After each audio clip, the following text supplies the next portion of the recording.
Hello dear students, today we are going to start the last chapter of the syllabus. That last chapter name is Semiconductor Devices. So the chapter number 16 is Semiconductor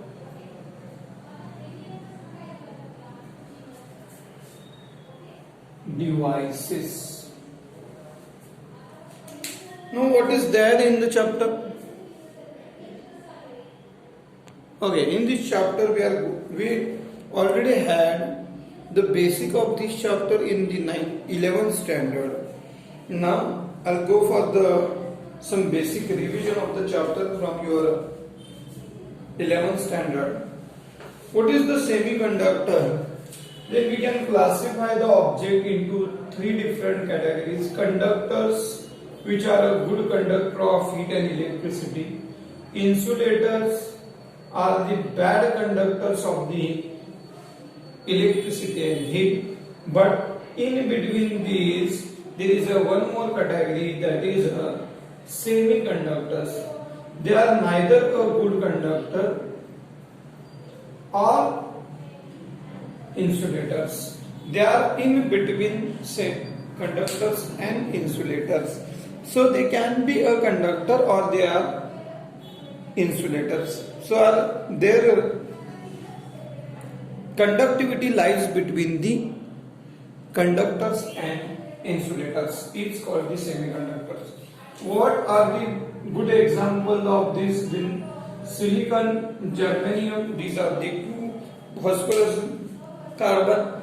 Silicon and germanium are the best examples of the semiconducting devices. Semiconductor is of two types, intrinsic and extrinsic semiconductor. If you consider the one example of the silicon, then there are the valency of the silicon is 4. So there are 4 electrons are present in the outermost shell of the silicon. So to complete the octet, to complete the valency, it requires 4 electrons. In intrinsic semiconductor, means pure semiconductor, how is the nature? The single silicon is surrounded by the 4 other silicons, and it received the 4 valence electrons from the neighboring silicon atoms. So these are the 4 electrons of the original silicon, and it shares the 4 electrons with the neighboring silicon atom. So this is called intrinsic semiconductor, where silicon received the electrons from the neighboring silicon atoms. What is there in the extrinsic semiconductor? In extrinsic semiconductor, it is of the two types, p-type semiconductor and n-type semiconductor. P-type is a trivalent impurity. Trivalent, valent means valency. The atom in the last orbit of the atom, if there are 3 electrons present, then those are called the trivalent impurity. And if in n-type we can add pentavalent impurity.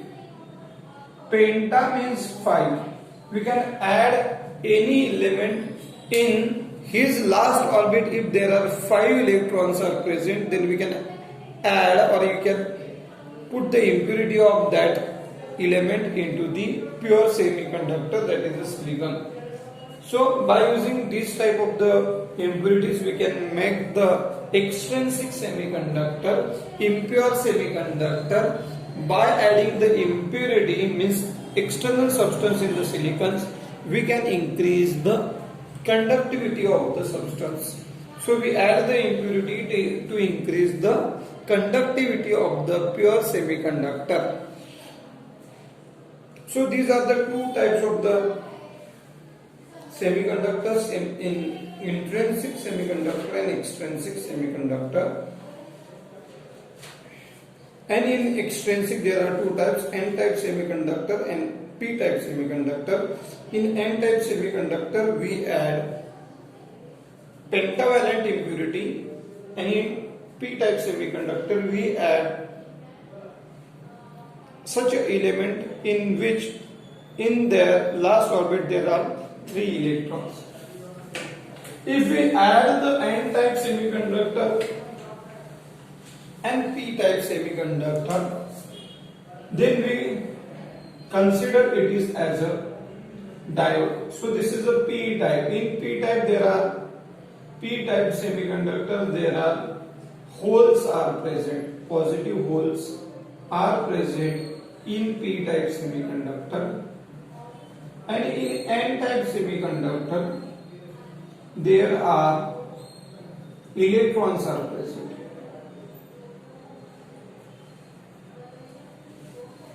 If you combining the p-type semiconductor and n-type semiconductor, then it is called p-n junction diode. p-n junction diode. How this p-n junction diode is denoted? This diode is denoted by the symbol like this. So the left triangle part is nothing but the p-type semiconductor, and a single line is nothing but the n-type semiconductor. If you are joining the slab of p-type semiconductor and n-type semiconductor together, then it is called p-n junction diode. So it behaves like a conductor if you are connecting to external source of energy, that is a battery. Suppose if you are connecting the p-type semiconductor, p-type of the diode to the positive terminal of the battery, and if you are connecting the negative terminal of the battery to the n region, then the diode is said to be forward bias. Forward bias is when the diode is connected, p-type of the region is connected to positive terminal of the battery and n-type is connected to negative terminal of the battery, then the diode is said to be forward bias. And when it is called reverse bias, only the change is with the polarity of the battery. If we are connecting the negative terminal of the battery to the p-type semiconductor and positive terminal of the battery to the n-type region, then it is called reverse bias diode. Reverse biased diode. When the diode is said to be unbiased, if the diode is not connected to any of the external battery, if the diode is not connected to any battery external, then it is called unbiased diode. Unbiased means it is not connected to any of the external source of energy of the battery. Then now this is about the basic of the semiconductor which we have seen in the previous year of the 11th standard. Now what about the chapter number 16 from the 12th standard, semiconductor device? In this chapter we are going to discuss about the AC circuits, we are going to discuss about some rectifiers. So what is the rectifier? Rectifier converts the AC source of energy into DC one. So the energy or the electricity which is generated at the power stations is transmitted to the substations in the form of AC signal, and at the power stations we are converting with the help of the rectifier into the AC signal into the DC signal, direct current signal, and AC means alternating current signal. So what is the role of the rectifier? Rectifier converts the AC signal into the DC one. Now in this circuit, how the AC is converted into the DC circuit 1 is denoted. The AC components in the DC output are rectified, it is called as a ripple. So the block diagram of simple rectifier circuit with respect to the output waveform, I am going to describe now. What is how the signal is transmitted? Initially, the signal is in the form of the AC. The AC signal of the voltage of 230 volt is given to the transformer, primary of the transformer, and to the secondary. So this is about the transformer part. Then the signal polarity is converted from higher voltage to lower voltage at the transformer. Then it is connected to diode rectifier. This is a diode rectifier. It is connected to rectifier circuit. Then again it is connected to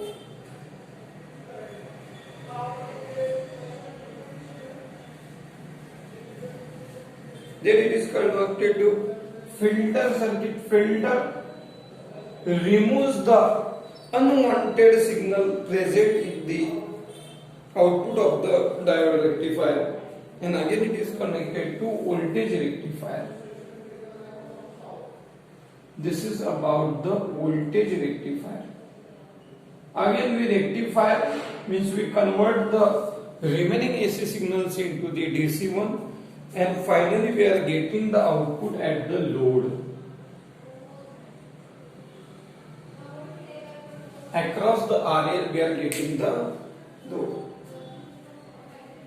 So the input AC signal is given here, which is transferred to the diode rectifier through the transformer. Transformer converts the AC signal higher voltage to lower voltage. Then diode rectifier converts that AC signal. Now the AC signal is in the form of like this. Rectifier, what it does converts this signal into only DC signal. There is no negative cycles are present because the power is present only in the positive part 1. So it converts it into the DC one. But some ripples are present, some unwanted signals are present in this circuit. These unwanted signals can be removed by using the filter. Filter removes the unwanted signal, and again it converts it, send it to the voltage regulator. Voltage regulator or the voltage regulator, actually it is a regulator, which is again converted the signal into the suitable DC form, and again we are getting these signals at the output. So this is about the simple block diagram of the simple rectifier circuit. In the AC component, in the DC output of the rectifier, AC component in the DC output rectifier is called ripple, because in this ripple in the filter there are some DC source, DC outputs. In that DC output some AC signals are still present.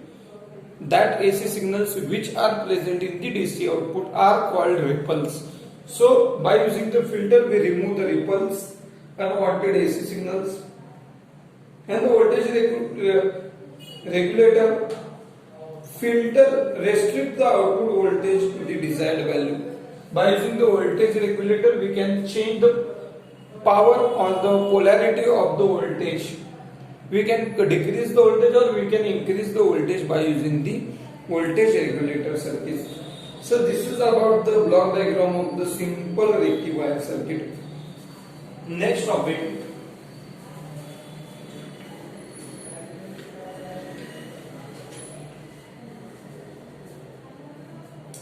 Now rectifier, what is the rectifier? Rectifier is the device which converts the AC voltage into the DC voltage, is called a rectifier. Rectifier is the device which converts the AC signal into DC signal, direct current signal, is called rectifier.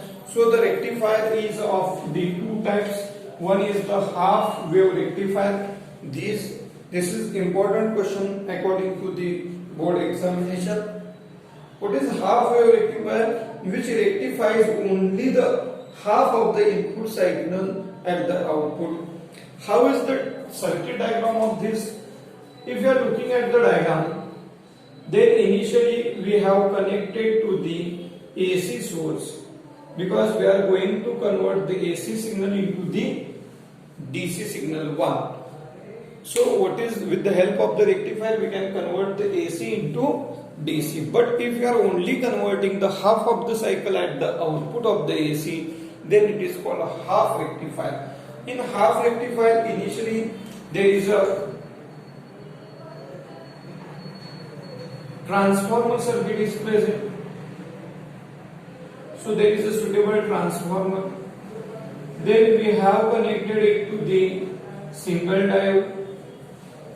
Then the circuit continues and gives to the load. Load is nothing but the output of the rectifier. Now how it converts the AC signal into the DC one? Suppose this terminal is called A and the second terminal is called B. In this circuit, how we can convert the AC signal into the DC signal 1? Then the construction, in the construction it is very easy. Only single diode D1 is connected in the circuit. Now how is the nature of the AC input signal? Input AC signal is like this. There is an alternate positive and negative cycles are present. This is a positive cycle, this is negative, positive, negative, alternate positive and negative cycles are present. Suppose the positive signal is given to the terminal A. If the positive terminal is given to the A, then at the same time the negative cycle is given to the terminal B. If the positive terminal is given to the P region and the negative terminal is given to the N region, then this diode becomes forward biased and it gives maximum output as a positive cycle. What will happen? Within a second, because the frequency of the AC in India is about 50 Hertz, so in 1 second 50 times the cycle changed, 50 times the polarity of the positive and negative changed. For the next of the cycle, the A terminal becomes negative and the B terminal becomes positive. In that case, the negative terminal of the AC is given to the P region and positive terminal is given to the N region. So this diode D1 becomes reverse biased and we are not getting any output, no output. Again the polarity change. A terminal becomes positive, B terminal becomes negative. Now what happens? In that case, again the P terminal is given to the positive and N region is given to the negative. Again the diode D1 becomes forward bias and we are getting the output as it is. In the next half cycle, B terminal becomes positive, A becomes negative. Again N region is given to the positive terminal and P region is given to the negative terminal. This diode becomes reverse bias. There is no current or there is no output, so we are not getting any wave at the output. Again in the same manner, only the positive cycles are appear at the output. Only half of the cycle, half of the wave is appears at the output. Therefore, it is called half wave rectifier. So this is about the construction and working of the half wave rectifier. Here also we can see the nature of the AC signal with respect to time. At the input and at the output. So the first cycle is about the input and the second cycle represents the output. At the input we have given the alternating current signal, but at the output we are only getting the half of the cycle, half of the wave, that is a positive cycle. Only the positive cycle is appears at the output, therefore it is called half wave rectifier. What happens in the full wave rectifier? In the full wave rectifier, we are getting the complete cycle as it is at the output in the positive form, positive half cycle form. Therefore, that second type of the rectifier is called full wave rectifier. So this is about the today's topic. Today we have learned that what is the semiconducting device subdivision from the 11th standard. The voltage in India is about 230 volt and the frequency of the AC signal in India is about 50 hertz. But for the operation of the devices in the home like a TV, fridge, everything, we required a DC voltage. So the AC voltage is not necessary to switch on the fan, to switch on the for the working of the television set and all. So we required a DC voltage at the home. So the AC to DC conversion can be take place by using the rectifier circuit.